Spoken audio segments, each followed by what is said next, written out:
Hello दोस्तों, welcome to Trust with Law.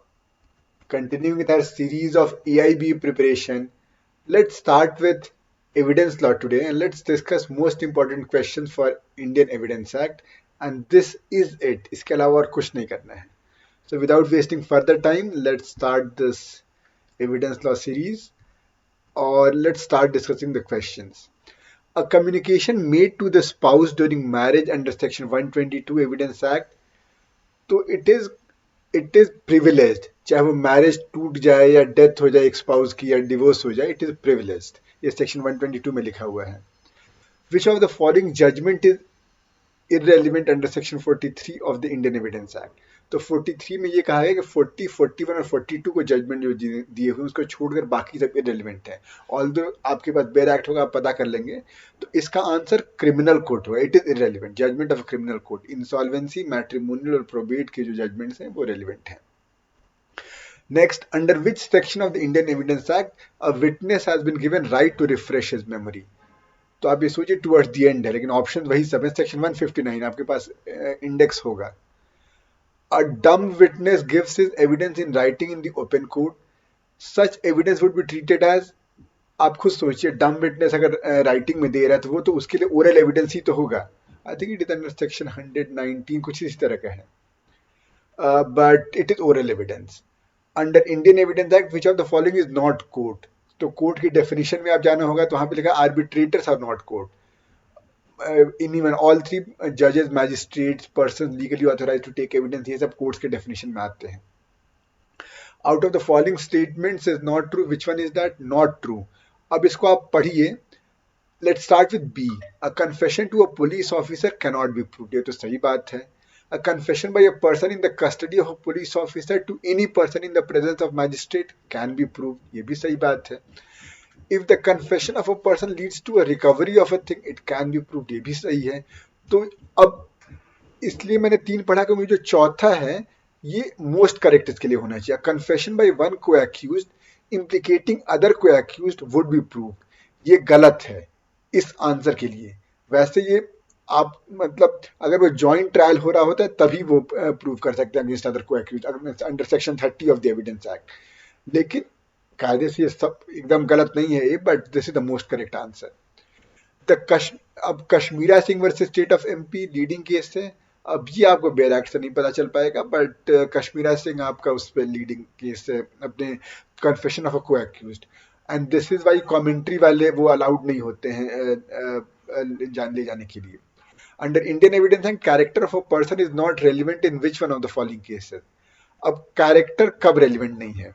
अब आप बताइए, क्रिमिनल केसेस में जैसे रेप वगैरह के केसेस होते हैं तो उसके वुमन के कैरेक्टर पे सबब हमेशा क्वेश्चन किया जाता है. तो क्रिमिनल केस तो होगा नहीं. तो इसका आंसर यही है, character to prove conduct imputed in civil case. Character to affect the amount of damage ये हो सकता है, क्योंकि आप खुद देखिए अगर गुड कैरेक्टर डैमेज उस पर डिपेंड करता है. आप अगर तो कोई जजमेंट ऑब्जर्व करेंगे तो. Now which one of the following is primary evidence. ये सेक्शन 61, 62 इन जगहों पे दिया हुआ है. इसमें प्राइमरी एविडेंस की बात कर रहा है. तो document produce for the inspection of the court, बाकी सब आर कॉपीज. वो कैसे हो सकते हैं? It is prove that a man has not been heard of for by those who would ordinarily. ये सेक्शन 108 में दिया हुआ कि 7 साल से ज्यादा अगर किसी चीज में नहीं, किसी आदमी के बारे में नहीं सुना गया है तो प्रिज्यूम कर लिया जाएगा डेड है. A dumb witness gives his evidence in writing. ये वही oral evidence. It's a repeated question. Which one of the following is not a public document? तो आपको confusion जो भी public document, postmortem report is not a public document. इस पे judgement भी है कोर्ट के, बट नेवरदलेस आप देखिए judgment of the high court public है, रजिस्टर्ड सेल डीड पब्लिक है, बैंक बुक्स पब्लिक है. A intentionally and falsely leads B to believe कि कोई लैंड उसको बिलोंग करता है, वो खरीद लिया, बाद में वो लैंड ए के पास आ गया तो ए इज बाउंड. ए ये डिफेंस नहीं ले सकता कि जब मैंने तो बेचा तो उस समय मेरी नहीं थी. क्यों? Because it bound by estoppel. Question है कि स्टॉपेल आपके किस सेक्शन में है? तो section 115. The question is whether A owes B rupees 10,000. Which one of the following statements are relevant? Exact illustration उठाया है, चिंता मत कीजिए. अब है कि the fact that A asked C to lend money, ये relevant है क्योंकि A C से उधार ले रहा किसी, तो क्यों? क्योंकि किसी को देने के लिए हो सकता है, तो relevant हो सकता है. D said to C in A's presence कि मत दो क्योंकि पिछली बार B ए ओज बी, तो ए तो बोल ही तक ए ओज बी, और ए डिड नॉट आंसर, तो ये सब रेलिवेंट है, all of these. So much of so information, whether it amounts to confession or not, which relates distinctly to the fact thereby discovered. Section 27, discovery statement. When the court has to form an opinion about a foreign law और कोई handwriting और finger impression, तो ये experts हैं. तो ये किसमें, this is under which section of the Evidence Act? It is under section 45. Section 45, ठीक है. And expert, it basically deals with opinions of expert, तो वो section 45 में है. An attempt to acquire sensitive information such as user names, passwords, credit card by masquerading as a trustworthy entity, ये phishing होता है. This is how information लिया जाता है. और बिफोर मूविंग फर्दर मैं फिर से बता दूं कि वी आर थैंकफुल टू मोहित कि उसने इतनी अच्छी मेहनत करके कंपाइलेशन किया है. और so let's continue. Res gestae relevancy of fact part of the same transaction, section 6. और एक और क्वेश्चन सेक्शन 6 पे है. It is an illustration of section 6 की A is accused of waging war against government of India by taking part in armed insurrection. इसमें कुछ property destroy हुई, troops attack हुए थे, गुड्स आर ब्रोकन अपॉन, तो ये they are part of the same transaction, तो इसलिए section 6 के अंडर ही रेलिवेंट होंगे ये. इस रेस्ट जस्ट है. Section 110 of evidence act deals with, this is burden of proof as to ownership. जैसे ये अगर आप प्रैक्टिस करेंगे तो this will be one of the most important section, जो कि आप one of the most frequent section आप यूज करेंगे स्पेशली सिविल लॉ में. कि दूसरा पार्टी अगर आपको लेट से मेरे पास पावर ऑफ अटॉर्नी है, विल है, अग्रीमेंट टू सेल है, तो मैं बोलूंगा भाई मैं ओनर हूँ, तो वो बोलेगा कोर्ट सूरज लाम जजमेंट आप ओनर नहीं है, बट आई मीन पोजेशन. आप प्रूव करो कि ओनर नहीं है, या आपके रिवर्स बर्डन ऑफ प्रूफ है, आपको प्रूव करना होगा. Now section 113 A of the evidence act deals with, तो आप सोचिए 113 ए सुसाइड से रिलेट, उसको मैं 304 बी से रिलेट कुछ कहा था, तो आईपीसी 304 बी, तो presumption as to abetment of suicide by a married woman. Under which section of Evidence Act admissions are defined? Section 17. In which one of the following cases Supreme Court held that investigating officers should be allowed to refer to records of investigation? अब ये आपको evidence act नहीं मतलब bare act नहीं मदद कर पाएगा. याद रख लीजिएगा, state of Karnataka versus Yarappa Reddy. इसमें कोर्ट ने कहा था कि वो सब इंस्पेक्टर था, उसको याद नहीं था, he can use the records of investigation to refresh his memory.